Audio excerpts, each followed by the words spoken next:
So we need that creativity and messaging. In Manitoba, we put out, actually it's a 4-page fact sheet, which is probably 2 pages too long, or maybe even 3 pages too long. I think Preston Manning said yesterday you need, I think he said 90 seconds. And I've heard that before, and I firmly believe that after working in this area for a while. But we distributed that to 1,000 government, conservation district, and board of directors of appropriate organizations. So if you're in Manitoba, you should have seen that if you're related to the conservation end of things, or if you have something to do with wildlife management or water management. We've made numerous presentations and certainly raised the awareness of wetland loss in Manitoba significantly. The government of Manitoba, as I think a follow-up to some of our information, has committed $2 million to a restoration program. Now, it's a pilot program, and it looks at payments for ecological goods and services, and it's a good start. It's not enough, but it is moving in the right direction, and certainly a good start. Another thing that I've learned over the years is that politicians and the media really care what the general public thinks, a lot more than I ever would have thought. And we did a study in Manitoba because we're trying to figure out what is the public's willingness to pay. Do they really care about wetland conservation? And if so, what are they willing to pay for that? And now it's called the willingness to pay, but what it does is it's actually an indication of Manitoba taxpayers' support for government expenditures of their tax dollars on wetland conservation. And then we can demonstrate to the government the level of support that we found with this.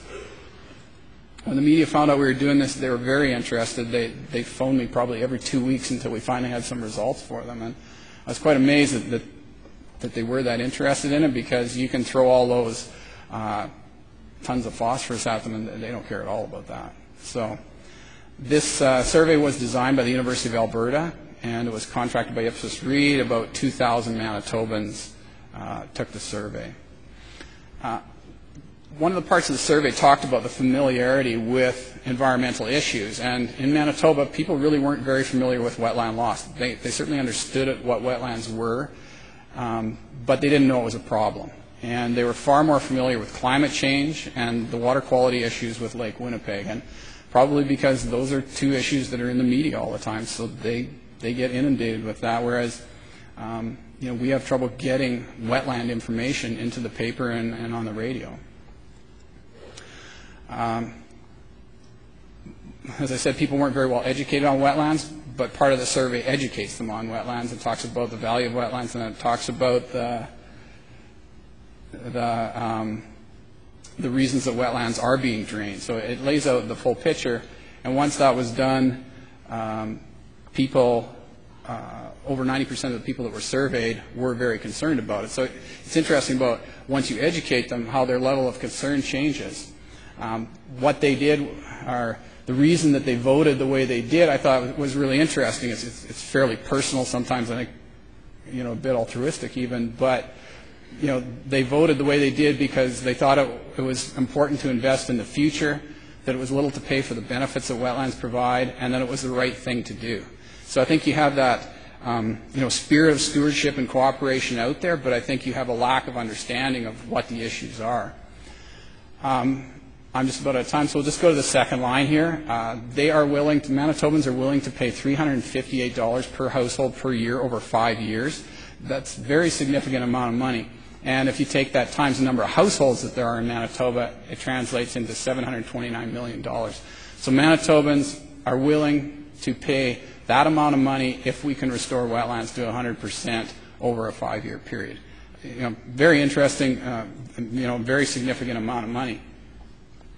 So once educated on wetland values, the general public has significant support for wetland conservation. Water quality was their biggest concern, as it is in many other places, and I guess that's a good thing because it aligns with what the government's priorities are, which are water quality. And they think the government should be responsible for most of the financial responsibility. Not that landowners or conservation groups like ourselves shouldn't put something in, but that this is something that the government needs to be looking out for. And I think the thing that's I guess the point I want to make is that if you ask Manitobans whether they would support wetland conservation, the answer would be no. But if you educate them through effective marketing and communication about the issues that, the carbon and the water quality, you'll find that they are willing. So it is a big job to educate certain sectors of the conservation community, I'll call it. The media can be extremely useful if you can get information to them that they care about. They love the willingness to pay stuff, and they did a full-page article for us which resulted in several spots on the radio and about 6 other newspaper interviews. So this is very good. If you get it into the media, the government certainly pays attention to that because it's an issue and it's something that they realize people are willing to pay for.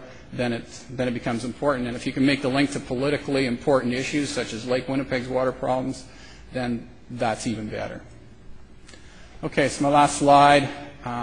A scientific base is important, and as a guy who's done science most of my life, I don't want to say science isn't important because certainly a lot of decisions are not based on science, but a good science background that has environmental and economic relevance to what's going on in where you are is extremely important. Creative marketing and communication is critical, or else that science is pretty much worthless.